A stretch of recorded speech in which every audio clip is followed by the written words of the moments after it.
साथियों, समयदान महादान। पुस्तक समयदान ही युग धर्म, लेखक श्री राम शर्मा आचार्य, पृष्ठ 17 से।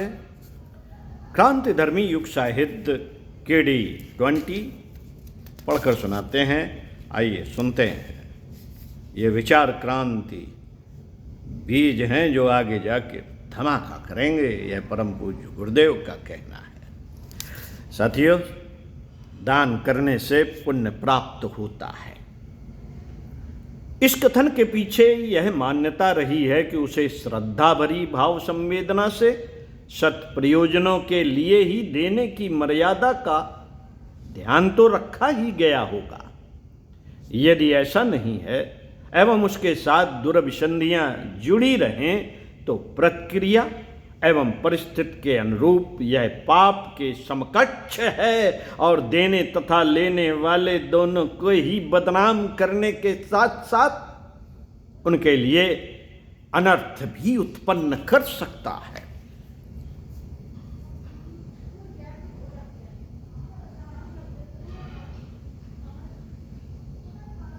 फिर से पढ़ते हैं, बहुत अच्छी बात कही है।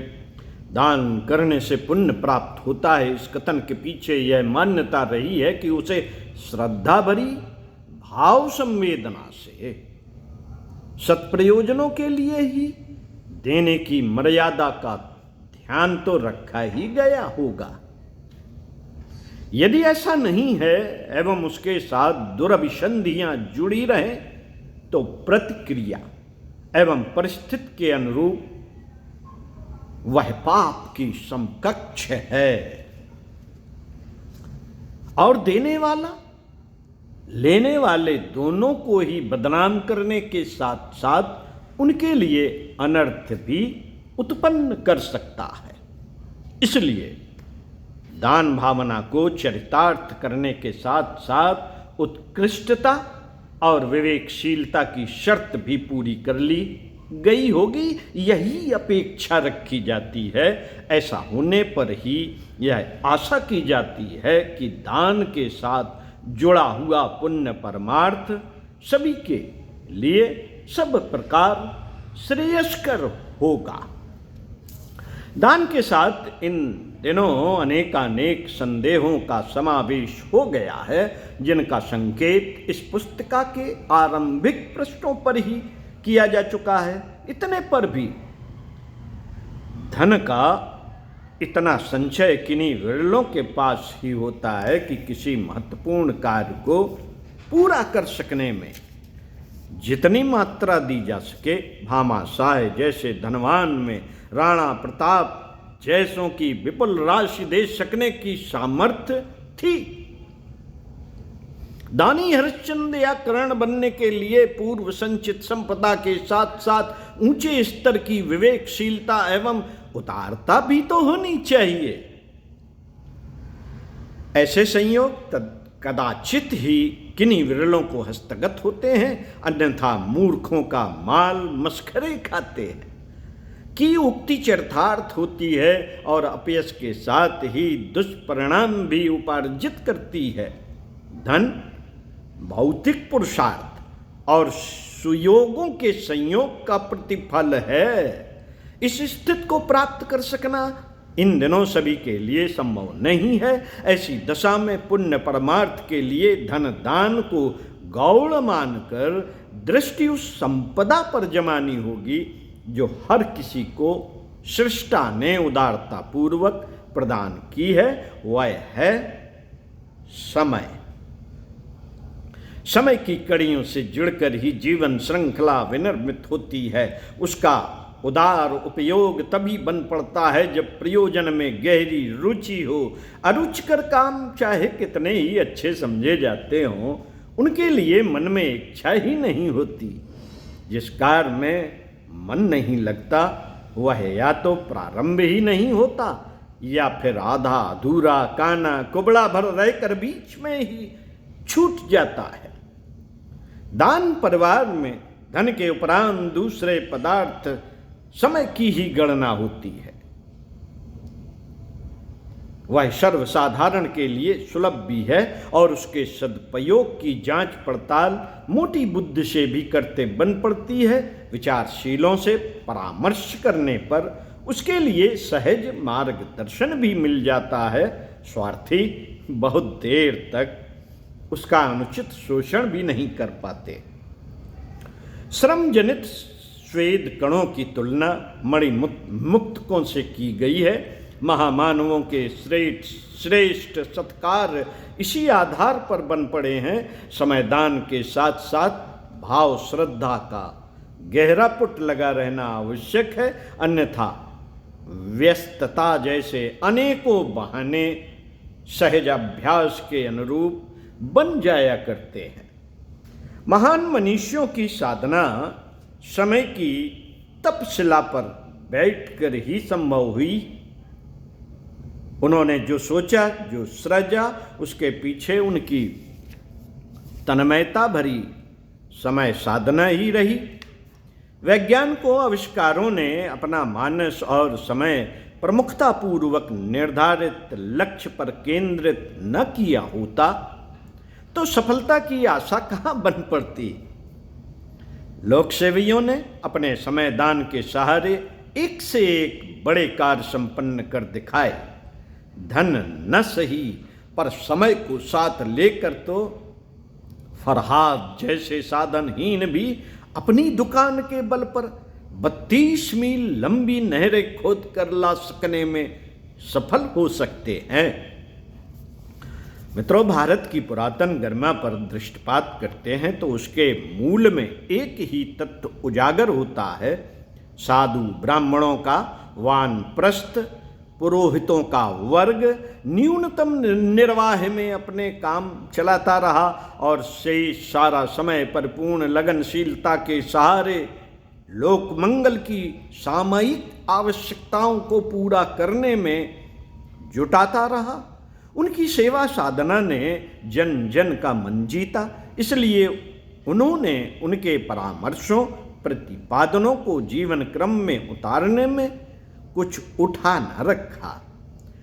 व्यक्तित्वों में सन्निहित प्रतिभा इसी आधार पर प्रसुप्त से विरत होकर जागृत कर्मनिष्ठा में परिणत हुई और सर्वतोमुखी प्रगति का वातावरण बन गया। यही है सतयुग में समुन्नत वातावरण बने रहने का प्रमुख कारण। अनाचारों की रोकथाम के लिए शासन का राजदंड भी काम करता है, पर सद्भाव संवर्धन के लिए धर्मतंत्र की भाव संवेदनाएं ही समर्थ हो सकती हैं। सुख शांति उसके ही अवलंबन से बन पड़ती हैं। उत्कर्ष, अभ्युदय और विकास का आधार भी इसी के सहारे खड़ा होता है। इतिहास साक्षी है कि भारतीय परिव्राजकों ने विश्व के कोने कोने में पहुंचने की कष्ट साध्य यात्राएं संपन्न की और वहां के पिछड़ेपन को हटाने एवं उत्कर्ष का बहुमुखी सरंजाम जुटाकर परिस्थितियों में जादुई परिवर्तन कर दिखाया।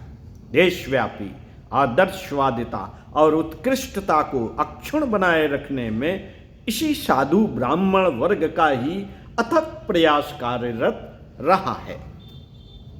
उपयोगिता और गरिमा का मूल्यांकन करने वालों ने उन्हें भूसुर देव मानवों की पंक्ति में प्रतिपादित किया। भारतीय धर्मतंत्र का एक अनिवार्य पक्ष रहा है वानप्रस्थ।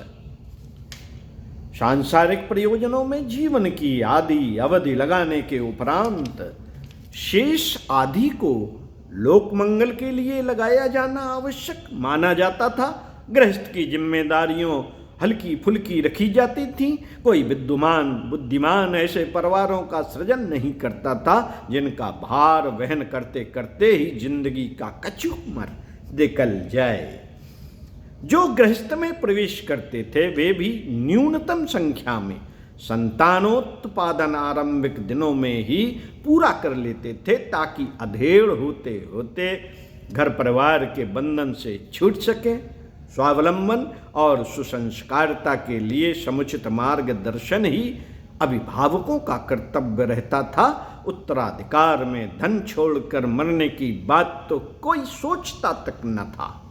कमाऊ व्यक्ति मिलजुल कर असमर्थ अविकसितों का भरण पोषण कर लेते थे। हर घर पीछे एक व्यक्ति पूरे समय के लिए लोक मंगल के लिए समर्पित होता था। इसी में किसी गृहस्थ की शान समझी जाती थी। राजपूतों में से हर घर के पीछे एक व्यक्ति सेना में भर्ती होता था। सिखों में से एक को गुरु कार्यों के लिए समर्पित होकर रहना पड़ता था। उसके हिस्से में आने वाली जिम्मेदारियों को घर के अन्य लोग मिलजुल कर पूरा कर लिया करते थे। यही थी उस महान परंपरा जिसके कारण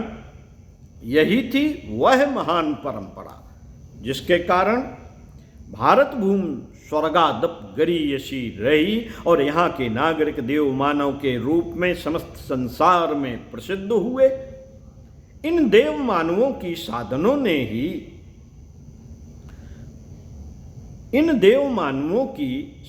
ने ही इसको ज्ञान क्षेत्र में जगतगुरु, विज्ञान क्षेत्र में चक्रवर्ती, शासन और व्यवस्था क्षेत्र में स्वर्ण संपदाओं का स्वामी बनाया था।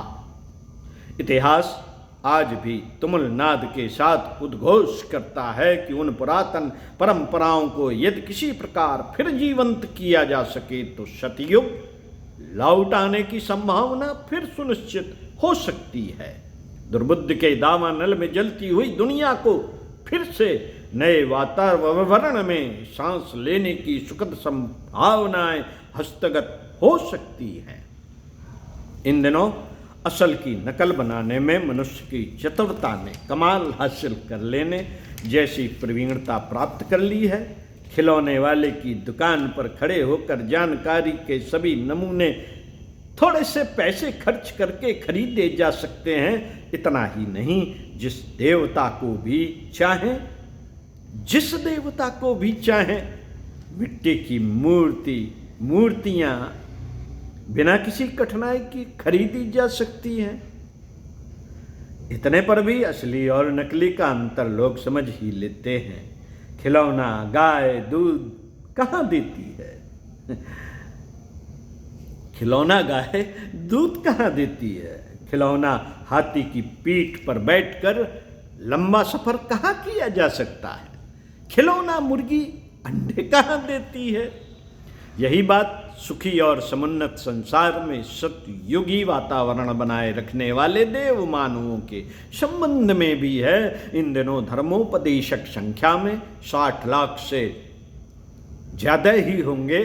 धर्म प्रचारक की आड़ में जिस बहाने अनुदान और सम्मान बटोरने वालों की इतनी बड़ी संख्या है कि आश्चर्यचकित रह जाना पड़ता है। इतने धर्म सेवकों के रहते विश्व का न सही तो देश का अभ्युदय तो चरम स्तर का रहा ही होता, पर तीख इससे ठीक उल्टा पड़ता है। जिन्हें देश का विश्व का भार उठाना चाहिए था वह उल्टे भारभूत बनकर रह रहे हैं। मित्रों, यहां दान धर्म की विवेचना करते हुए सर्वसुलभ समय दान की चर्चा की जा रही है और इस विचारणा में सम्मिलित होने के लिए प्रत्येक व्यक्ति को आमंत्रित किया जा रहा है। देखना है कि लोक मंगल के लिए समयदान की प्राचीन परंपरा को किसी प्रकार पुनर्जीवित कर सकना क्या संभव हो सकता है? क्या संभव हो सकता है?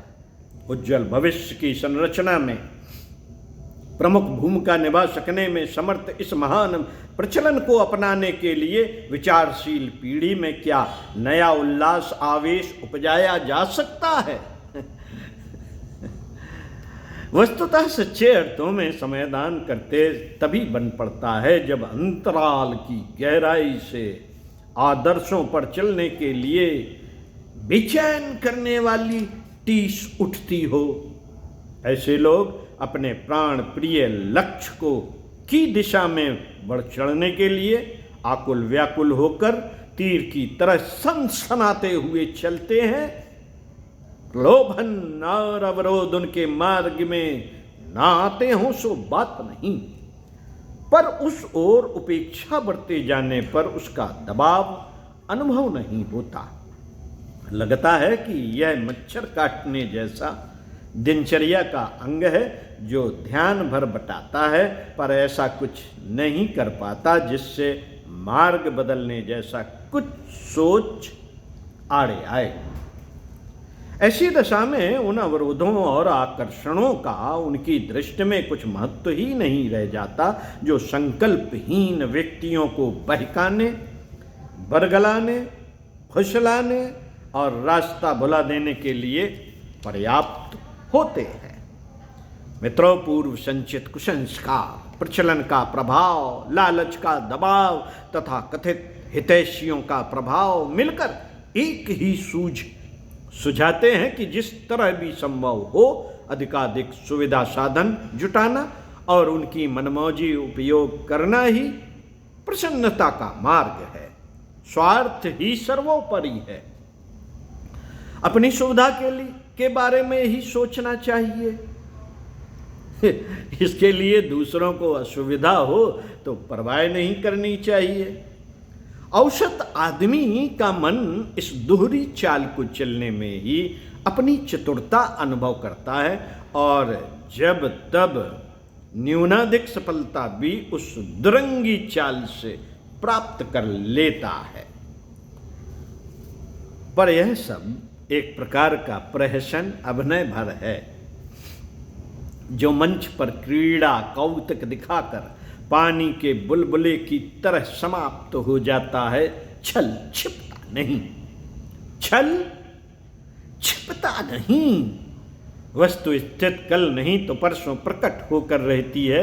ऐसी दशा में यह बहुरूपियापन विचारशीलों की दृष्टि में उपहासास्पद बनकर ही रह जाता है।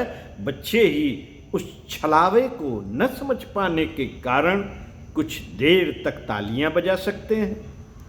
इस अर्थ प्रदान युग में किसी को भी खरीदकर उससे कुछ भी कहलाया, कराया या लिखवाया जा सकता है, पर इस समूचे गठजोड़ में इतना दम नहीं होता कि प्रस्तुत प्रपंच को लंबे समय तक जीवित रख सके। उस खिलवाड़ से बालू के महल सजाएं भले ही जाएं, पर वे कुछ ही क्षणों में गिरकर धाराशायी हो जाते हैं। ऐसी विडंबनाएं आए दिन रची जाती हैं और उजड़ती देखी जा सकती हैं। इसे कौतूहल के अतिरिक्त और क्या कुछ कहा जाए। ऐसों का व्यक्तित्व उपहासास्पद बन जाता है और पता चलने पर निकटवर्तियों से लेकर सहयोगियों तक सभी पल्ला झाड़कर अलग हो जाते हैं। सूक्तकार ने ठीक ही कहा है, सूक्तिकार ने ठीक ही कहा है कि पाखंडी से बढ़कर अभागा और कोई नहीं। जिसका बुरे दिन में भी साथ दे सकने वाला कोई साथी सहयोगी नहीं बचता। यहाँ बड़े महत्वपूर्ण निस्वार्थी, उपयोगी और प्रेरणापद कार्यों की बातें चल रही हैं। वे मात्र उन्हीं से बन पड़ती हैं जिनकी आदर्शवादिता से जुड़ी हुई लगन टीस बनकर हर घड़ी कसकती रहती है और समय ही नहीं कौशल और साधनों को भी अभीष्ट के प्रति समर्पित करने में गर्व गौरव अनुभव करती हैं। संसार भर के इतिहास का एक ही निष्कर्ष है कि आदर्शवादी घटनाक्रम अभियान आंदोलन चलाने और व्यापक बनाने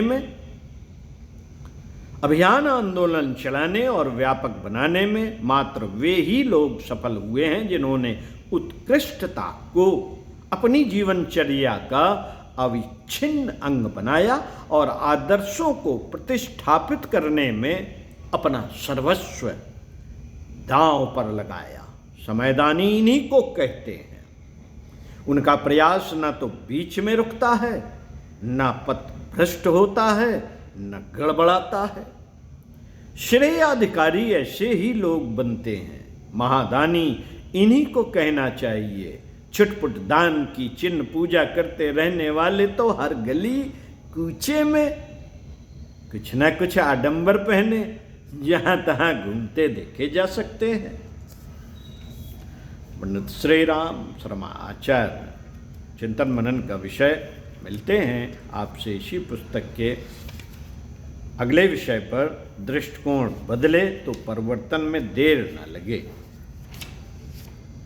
ओम शांति।